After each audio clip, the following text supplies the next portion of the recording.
In the middle of the 14th century, something invisible began moving across the world. It traveled with merchants, soldiers, sailors, rats, fleas, and fear. Entire towns fell silent. Fields were abandoned. Churches overflowed with corpses. Families locked their doors against neighbors, and in some places, there were not enough living people left to bury the dead. This was the Black Death. But the plague did not only kill millions, it shattered the world Europeans thought they knew and helped create a new one. Between 1347 and 1351, one of the deadliest pandemics in human history swept across Europe. Known today as the Black Death, it was caused primarily by the bacterium Yersinia pestis, the same pathogen responsible for bubonic plague. The disease often spread through fleas carried by rodents, but it could also take other forms, including septicemic and pneumonic plague. To the people who lived through it, the disease was mysterious, terrifying, and almost impossible to understand. Medieval medicine had no germ theory. Doctors believed illness could be caused by corrupted air, imbalanced bodily fluids, planetary movements, or divine punishment. Priests called for repentance. Town councils tried quarantines, families prayed, but nothing seemed to stop it. The Black Death struck a Europe already under pressure. The climate had cooled, harvests had failed, famine had weakened populations, war had strained kingdoms. Trade routes connected distant regions more closely than ever before. Then the plague arrived, and within just a few years, Europe was transformed. The Black Death did not begin in Europe. Most historians trace its wider spread to Central Asia, where plague circulated among rodent populations. From there, it moved along the great trade networks that connected Asia, the Middle East, North Africa, and Europe. In the 14th century, the world was more connected than many imagine. The Silk Roads carried spices, silk, metals, textiles, and ideas across continents. One of the most famous moments in the plague's spread occurred at the Crimean port city of Kaffa. According to later accounts, plague broke out during a siege of the city. Genoese merchants then fled by ship, carrying the disease westward. By the late 1340s, plague was moving rapidly toward Europe. It did not travel as an army would, with banners and drums. It arrived in cargo holds, in sacks of grain, in the fur of rats, and in the bites of infected fleas. The plague spread with terrifying speed. It moved through parts of Asia and into the Islamic world, striking cities such as Baghdad, Damascus, Cairo, and Alexandria. In 1347, ships carrying plague arrived in Mediterranean ports, including Sicily. From there, the disease spread into Italy. Messina, Genoa, Venice, and Florence became centers of infection. The plague then pushed north and west. It moved into France and Spain. It reached England in 1348. It spread through the Holy Roman Empire, Scandinavia, and eventually into parts of Eastern Europe and Russia. Medieval cities were especially vulnerable. They were crowded, dirty, and poorly drained. Animals lived close to humans. Waste often filled streets. People slept in cramped homes. Trade brought strangers through city gates every day. But the countryside was not safe either. Villages were connected to markets, monasteries, ports, and roads. Once plague entered a region, isolation was difficult. The symptoms were horrifying. Victims could develop fever, chills, weakness, vomiting, and painful swellings called buboes. Dark blotches could appear on the skin as tissue died. Some people were healthy one day and dead within days. To medieval observers, it felt like the end of the world. Life during the Black Death was defined by fear, confusion, and breakdown. Normal routines disappeared. Markets emptied. Guilds stopped working. Fields went unplowed. Ships were left without crews. Courts, schools, and town councils struggled to function. In many cities, the bells rang constantly for the dead, until there were too many deaths to mark. Writers described bodies piled in streets or buried in mass graves. In Florence, the author Giovanni Boccaccio wrote of people abandoning customs, laws, and sometimes even family ties in their attempts to survive. Some people turned to religion. They joined processions, prayed for mercy. Others believed the plague was punishment from God. Some turned to extreme forms of penance. Groups known as flagellants marched from town to town, whipping themselves in public rituals, hoping to cleanse society through suffering. But fear also produced violence. Across parts of Europe, Jewish communities were falsely accused of poisoning wells.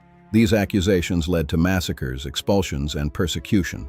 The plague intensified existing hatred. Others responded with escape. The wealthy fled cities for rural estates. Officials sometimes abandoned their posts. Doctors refused patients. Families were torn apart by the fear of infection. But many people stayed. Priests gave last rites. Gravediggers worked until they collapsed. Physicians tried treatments they barely understood. Neighbors cared for the sick. The Black Death revealed both fragility and courage. The scale of death was almost unimaginable.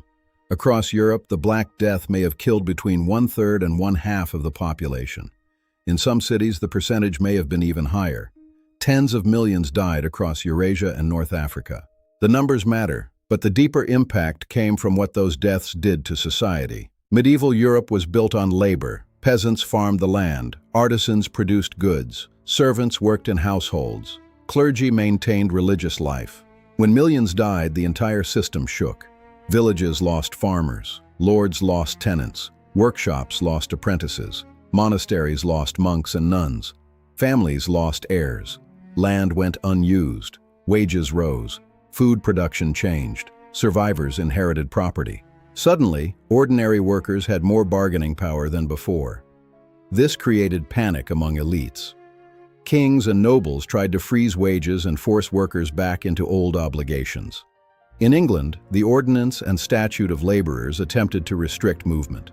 But the world had changed. Labor was now scarce, and scarcity gave workers leverage. The Black Death did not instantly end feudalism, but it severely weakened the system that had tied peasants to land and landlords for generations. The key turning point was not simply the arrival of the plague. It was what happened after the first wave passed. Europe survived, but it did not return to normal. The survivors found themselves in a changed world. There were fewer workers, fewer tenants. Landlords competed for labor. Peasants demanded better terms. Skilled workers could charge more. Some people moved to towns in search of opportunity. Governments tried to control this new reality, but enforcement was difficult. The social order had been shaken. Before the Black Death, many people believed society was fixed. This hierarchy was presented as natural, even divinely ordered. After the plague, that certainty weakened. If a peasant could demand wages, the old order was not as permanent as it seemed. This shift helped fuel later unrest.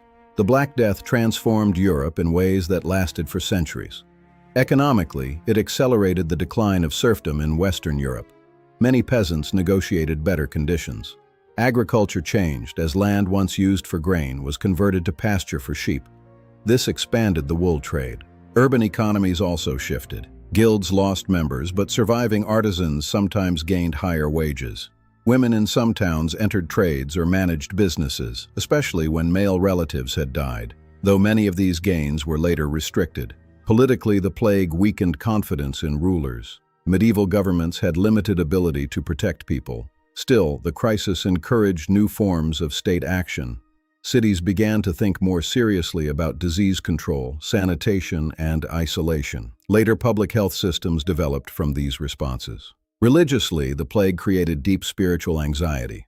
The church remained powerful, but many questioned why prayers and rituals had failed. The deaths of many priests weakened local religious life. Poorly trained replacements damaged confidence further. Culturally, the Black Death changed the way Europeans saw death. Art became darker and more focused on mortality. Images of skeletons, decaying bodies, and the dance of death reminded viewers that no one, king, bishop, or peasant, could escape death. This was a new awareness of life's uncertainty.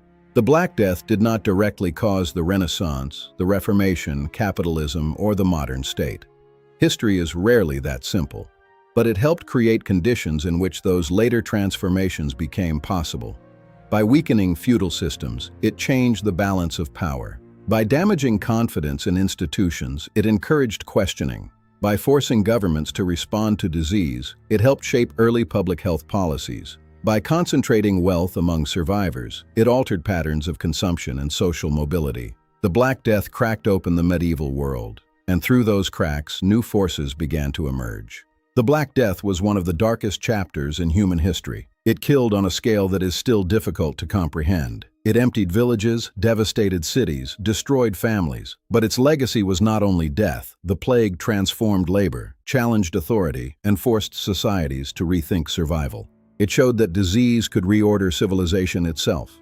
Pandemics are not only medical events, they are turning points. They reshape economies, governments, beliefs, and daily life. In 14th century Europe, the plague did exactly that. It did not just end millions of lives, it helped end an age.